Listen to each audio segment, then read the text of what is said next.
to the king, baby. We've come for the darkness, Jackie. You want it? Come and get it. The Darkness 2 was developed by Digital Extremes, the guys and gals who would go on to develop Warframe and had previously worked on Dark Sector, which was kind of an early concept version of Warframe. At one point during the development of The Darkness 2, Digital Extremes thought the game was going to be shelved after their publisher 2K moved them from the Darkness 2 development to helping finish BioShock. And they felt like they had abandoned their project, even though working on BioShock was something the studio really enjoyed. They were under the impression The Darkness 2 was going to be cancelled for sure, but when they finally got a call from 2K, they actually wanted to renew the greenlight process and get them back on board to work on a Darkness sequel. So they used the time they were given and this opportunity to turn the dial to 11 and change the direction of the project, which led to its graphic noir art style and many of its insane mechanics. Darkness 2, what we're doing is we're taking all the things that we loved about Darkness 1, things like, the great story, the light and dark gameplay, and we're expanding on those things. We're really proud of, in terms of changes over the game, our up-close and personal combat style, our graphic noir art style. If it wasn't for the fact my dad randomly bought me this game, I probably never would have played it, due to so many other great games coming out before and after this game. Games like Dishonored, Far Cry 3, Borderlands 2, and even Darksiders 2. Those were games that I spent a lot of time playing and experiencing around that time. So something like The Darkness 2 wasn't even on my radar. The Darkness 1 wasn't even on my radar. I didn't even know anything about The Darkness 1 until many, many years after The Darkness 2. And the first time that I watched this cutscene very early on in the game, it really set the tone and really cemented in my mind that I was going to experience something insanely memorable and nothing like anything that I had ever played before.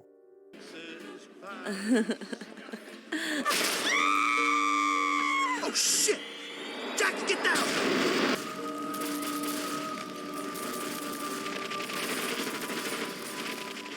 And honestly, I wasn't wrong about that. And that, among many other things, has caused the game to live rent-free in the back of my mind ever since. It just pops into my thoughts here and there. It's so unique and different from most games, or even your typical first-person shooter. It's definitely a lot more of a unique, crazy, just batshit insane game compared to anything that I had played before. And honestly, very few games even come close to the same level of gore and crude humor and just insanity that you get when you're playing The Darkness 2. The only games that I can think that really come close in the first-person shooter genre are games like Bulletstorm and the recent game that I played, The House of the Dead Overkill, which both are right around the same area as The Darkness 2. And if you want to look outside of first-person shooters, then I would go for Splatterhouse in the hack and slash genre, because that game is definitely just as brutal. Honestly, I would even go as far as to say Splatterhouse is probably more brutal than every game that I just mentioned, including The Darkness 2. And after all that rambling, I just want to ask you a question. I was just wondering if you ever dreamt of living in the body of a man named Jackie Estacado, who's voiced by Brian Bloom of Wolfenstein fame. You would probably know him voicing BJ Blazkowicz. And he has a demonic, venom-like voice in his ear, voiced by Mike Patton. If you ever dreamt of something like that, then this is the game for you. Even if you haven't dreamt of that, this is the game for you. Because not only will you get to make sure plenty of baddies are sleeping with the fishes, but also get to insanely and absurdly dismember them to your heart's content. What more could you ask for?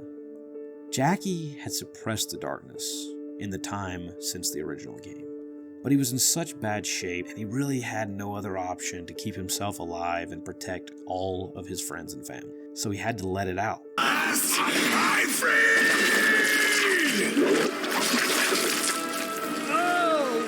What the hell is that? You see that? Holy shit, it's the devil!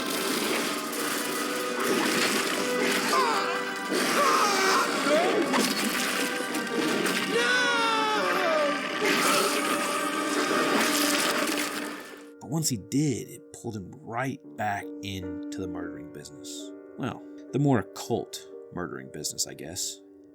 So you may be asking, what is the darkness exactly? Well, in the comic, a character describing it to Jenny describes it briefly like, have you seen Star Wars? The darkness is the Force on crack. But if you're interested in a deeper explanation,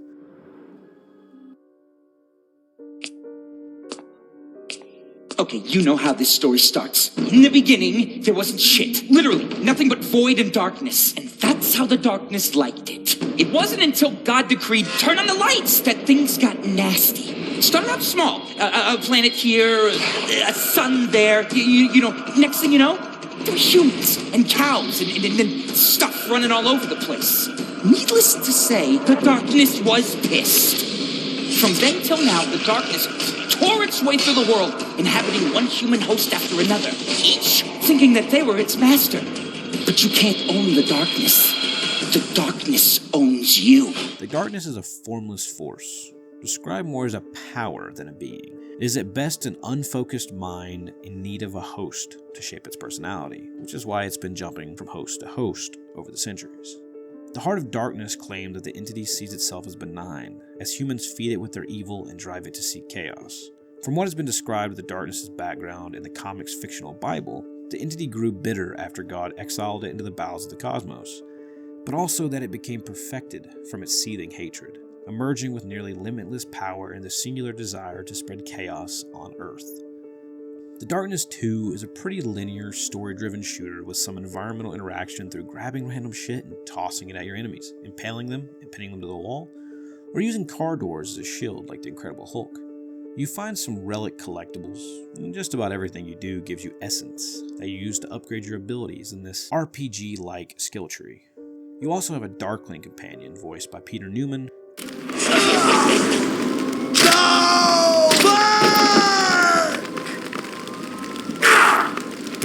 Hello, monkey. It's been too long. Give us a hug. Darkling follows you through most of the game, aiding you in your tour of destruction, and I gotta be honest with you, he's a breath of fresh air that gives me a lot of Spawn vibes, and he straight up pisses on the dead bodies of your fallen foes, and pretty much everything else. He's such a fantastic comic relief and a nice sidekick to have along the way. You even get to do a few stealth sections with him near the end of the game, and they're actually pretty cool and surprisingly well done, but the game doesn't force them on you for random parts here and there. They just do them in one section and that's it, but it's a nice change of pace. The combat feels really smooth and responsive. The guns hit pretty hard, and honestly all those things are a must for an FPS. You get to dual wield SMGs and pistols and even get your hands on a lever action Model 1887, which is one of the most badass shotguns ever made, and has always been a highlight moment for me in the game, especially given that it's your father's gun. You can even hurl your Darkling buddy at enemies, which is absolutely hilarious. And since you're the host of the darkness, you do have to avoid the light like the plague, and destroy light sources to make everything a bit more smooth, otherwise you'll end up like this full-blooded vampire in Blade, looking like a human lump of charcoal. The plot is pretty basic at first, but really opens up and becomes pretty unique, especially for this kind of game. It's a weird mob story meets supernatural thriller, which seems odd, but works pretty well. The main narrative is almost like a journey through hell to reach your long-lost love and save them from their fate. You'll be setting off to kill the people who attacked you in the beginning and dismantling their brotherhood, while they're trying to steal your powers that you never wanted in the first place. You'd think, well, then I just simply give them away, right? Well, you'd think so, but it's not that easy, because the darkness has your dead girlfriend imprisoned in some realm of darkness to just keep you motivated. So you just keep killing and killing and killing and killing to make your way ever closer to your goals, and occasionally you pop up in this insane asylum and you're like, wait, what? I was literally just murdering people in a subway and now I'm here? And it makes you ask yourself, is what I'm doing out there real, or am I actually in an insane asylum imagining all this or having bad dreams? Come on, Jackie, wake up. Everything's okay.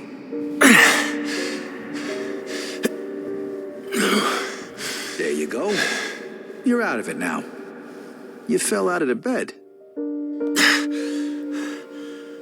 Vinny? I don't understand what's happening. Is this hell? Okay, that's a new one. Well, the game makes it pretty hard to tell, and I think that is a nice way to mess with the player's head, and that's exactly what the darkness intends. And honestly, it's a welcome psychological twist that adds many more layers to an already heavily layered cake. You even get glimpses into the past throughout the game, where you get to relive heartfelt moments with Jenny that makes you really see the compassionate side of this mob boss. And they make you want to cry, but you just have to keep pushing forward on your revenge-fueled rampage. So let's briefly touch on the hub area of this game, between missions. Oh, and I almost forgot to mention that Jackie has these monologues between levels as well. They're just kind of like his thoughts on things going on throughout the game, or tidbits back to his childhood, or different little moments like that, which honestly is a nice little touch of world building. Everyone else in the theater? They're screaming. 'Cause they're watching a horror movie. And you're not the hero. You're the monster. Alright, back to the hub area, which happens to be pretty simple, even though originally they had planned for it to be much more complex than it ended up being. The hub is Jackie's mansion, which overlooks the entire city and is a location that you visit between your missions. And you can freely walk around and interact with other characters and items and learn a little bit more about everyone in your mob or other aspects of the game. The developers initially had plans to expand the mansion and even the asylum, both to provide side missions and other content. They didn't get to do that due to them not having a big enough budget, so both of them kind of just serve as kind of areas that bridge, the gap of time between missions. I think the asylum is done a lot better than the hub, but the hub is fine as well. They did add the Vendettas mode though, which is a separate campaign consisting of several missions where you get to choose from 4 playable characters, and it can be played in online co-op or solo. All the characters have their own voice lines and dialogue for all the missions. You can do the hit list missions to go after specific targets as well, and one of the characters who is kind of voodoo focused goes by the name JP Drummond, and he's voiced by Dave Fennoy, who's the man behind the voice of Lee Everett in Telltale's The Walking Dead, which is the first time I heard the guy. And I'm sure he's done plenty of other things that I just can't really think of at the moment, but it was never a connection that I made until I was making this video, so it was just kind of a cool little tidbit of information that I learned along the way. These Vendetta missions are basically events going on simultaneously to the main story, with some connections to the main narrative kind of filling in the stuff you didn't get to do as Jackie. They add a bit of world building to enhance the world you play in. I do wonder why they prioritized a co-op online multiplayer mode over fleshing out the hub area or the asylum, but either way, I still enjoyed the mansion and the Vendettas mode, and honestly the Vendettas mode is surprisingly excellent. Though I feel like it was probably one of those moments from 2K where they pulled a Square Enix and where Square Enix told Airtight Games, hey, I know your game's more of like an adventure game, but it kind of needs combat, so let's just allow you to stealthily kill demons. I think 2K was like, hey, when we put you on to help finish BioShock 2, well, you mostly did the multiplayer side of things. You guys did really good with that, so can you guys do a tacked on kind of thing here? And I'm sure they were like, well, okay, I guess. And, instead of doing a competitive thing, they did co-op and story-based stuff, which was an extremely smart choice. But it's also an aspect of Darkness 2 that most people either don't know about or probably will never play. I think the Darkness 2 is a brutal mobster roller coaster ride of mayhem through a beautifully cel-shaded noir-esque setting. It's peak early teens edginess and has so much style and humor to keep anyone interested. It's flashy and it's crude. And what more would you want from a comic book inspired game, and from what I've seen, actually much more closely resembles the comic than the original game does. Speaking of the original Darkness game, it's quite a different but similar ordeal to its sequel. It's much more ambitious, especially for its time, but it has a little bit of an identity crisis in my opinion, which ends up making it have a lot of really cool stuff going on, but it never really does anything well, except for maybe the story. And I know this is going to be an unpopular opinion, but just give me some time. I'll elaborate on that, starting with how alive the game feels to a degree. It has TVs reporting what's going on, and you actually can see the news chopper recording it, and the enemies coming up on the TV, and you can have a whole situation there. You can even shoot down the chopper, and it's all this stuff. So it's really cool, added element of that. And there's a lot of people you talk to in the subway, which is kind of your hub and area that connects all the different locations you go to. And there's actually a lot of environmental storytelling around the streets and so on, and I think that's actually really cool. And that all leads to a somewhat more believable world where these little tidbits are cool and moments of, wow, holy shit, they did that? Especially in 2007? But when you get down to it, minus the pretty good story going on, it doesn't really have much more going for it, other than cool takedowns and a cool idea, of course. The main difference here between the Darkness 1 and 2 is that the original just isn't nearly as fun or memorable to me as its sequel is. It has potential, but none of what they accomplished in this game was anything more than, oh wow, there's 100 cool ideas and details, but they're just never fully realized. Much of my criticism could stem from the fact that I started with the Darkness 2 and then played the original. There's a pretty good chance my opinion on the two games has to do with an interesting quote from Sheldon Carter. When I asked him a few questions about the game, he stated, If D1 was sort of like Alien, we were trying to make D2 into Aliens. And I deeply respect Alien, but personally I'm more of an Aliens guy, so I think that pushed me towards the bombastic nature of the sequel versus the original game's more focused and serious tone. I think that Darkness 1 is a mostly solid game, but the biggest negative for me is just how jank and just genuinely terrible the gunplay is. And for an FPS, that's a terrible sin. It's not very impactful or responsive, which is the absolute opposite of its better half, The Darkness 2. And it cuts even deeper knowing that only a few years prior, the same studio made a game with really good gunplay in The Chronicles of Riddick: Escape from Butcher Bay. That being said, The Darkness was still a pretty impressive feat of game design at the time and definitely showed a lot of potential. So I'd like to welcome my pal, High Functioning Medium, to give a well-rounded review regarding both The Darkness 1 and 2, and a bit of a more positive take on the original. The Darkness series has a lot of BioShock and BioShock 2 energy for me. The first games in each series were incredibly immersive, engaging stories with some either really emotional or twisty payoffs and some seriously great set pieces that take advantage of their lore concepts, like the Big Daddy section in BioShock or the journey into the World War I themed Otherworld. And while the second games in both series are technically far more satisfying and polished from a gameplay perspective, I do feel like their stories are much less compelling and unique. Both the first games are very dated controls-wise and often get in their own way, especially The Darkness. Developer Starbreeze Studios is pretty notorious for making third-person prototypes and then just using a first-person perspective so that the controls are influenced by the physicality and hitboxes of the third-person view without the ability to see what your body's doing. And holy moly, the sensitivity on that aiming. BioShock's much less cumbersome, but still kind of wonky by today's standards. I can't tell you how often I miss hip-firing with either the machine gun or my flame plasma. So, when The Darkness 2 and BioShock 2 came out, they really redeemed the gameplay wholesale. BioShock 2 takes a while to get going, but man, do you feel like a powerhouse once your full ability suite gets unlocked. The Darkness 2 plays like a dream, with improved accuracy, great feeling gun and damage feedback, and way more visceral and repeatable Darkness kills. But like most sequels that improve gameplay, their stories are often not nearly as memorable. BioShock 2's story is decent, but Sophia Lamb is a rather impersonal pastiche of communism, and her presence is far less imposing and interesting than Andrew Ryan's. The Darkness 2's tone is much lighter and goofier, whereas the first game was very dark and gritty, and honestly kind of incredibly shocking at times.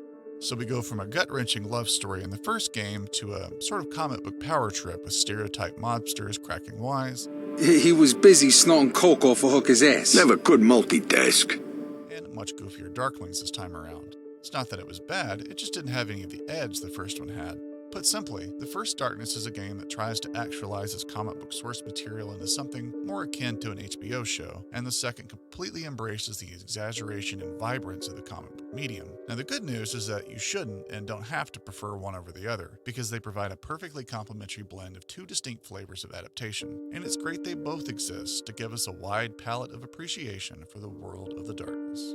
Thanks, Medium. Maybe one day we'll get to see a Darkness 3 where Jackie escapes his Sisyphean-like fate to be stuck with the darkness in a hell of his own making no matter the ending. But only one leaves hope for a sequel, with Jenny being the new host of The Angelus. The game has always been one of my all-time favorites first-person shooter games, right up there with Bulletstorm. They just don't make them like they used to, you know? They still make a lot of great FPS games, but there's just something about that era that I really love. It's a very special game for me, and it's super unique because of its batshit crazy concept between demon arms, crazy cults, and psychological twists. And by the way, your demon arms are called Grabby and Slashy.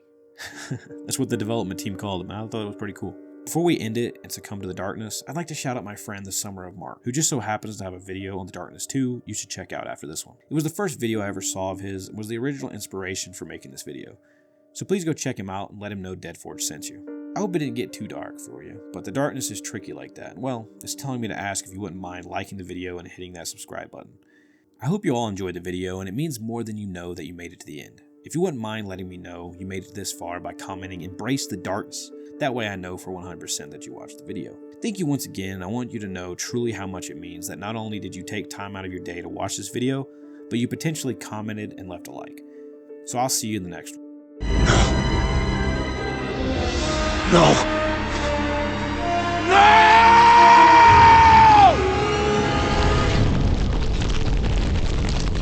Game over.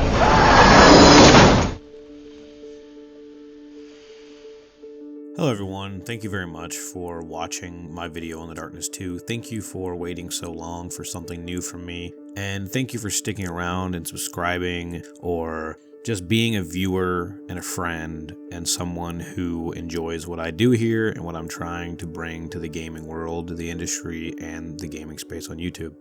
This is something that I've done quite a few times in the past, inspired by Arkham666 and his outro-like videos after his videos that he has done ever since he started his channel mostly.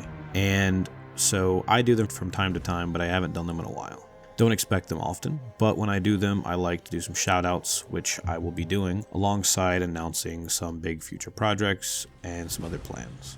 So I'd like to shout out Hey Blondie, Hall Gaming, Hiak Show, Storm, Friendly Forest, Frankly Gaming, Scott's Game Asylum, Pixel Pondering, Sly Funky Monk, and Mega Nemanic. All of these channels are absolutely fantastic. All of them are genuinely wonderful people and great creatives. They make art unlike anyone else. And everyone on YouTube should understand that what you make is art. Similar to what Charlatan Wonder always tells everyone, you do not make content, you make art. And look at everything that you make as an extension of yourself. And that is honestly what you created. Thank you all for being wonderful friends, acquaintances, and making awesome stuff. I'd like to announce some future projects. Some of them are going to be about the same size as this video, and some of them are going to be smaller. Some of the smaller ones are probably 4 or 5 different videos that I have written, and also some of which I have actually recorded audio for and I just have to make into videos. I've even made thumbnails.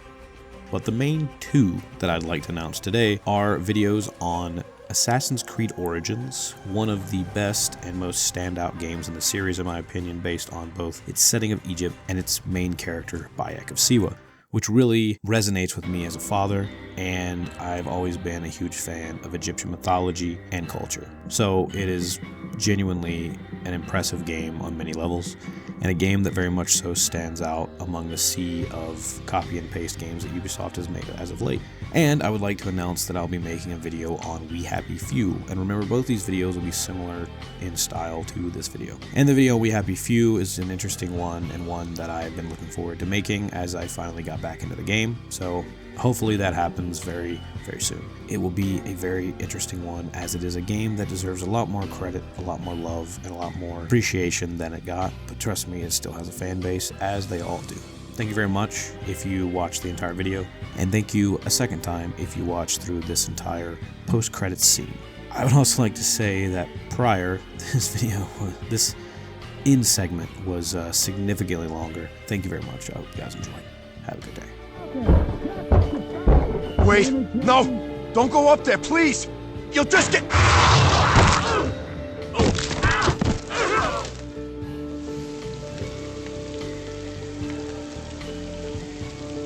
I had a good run.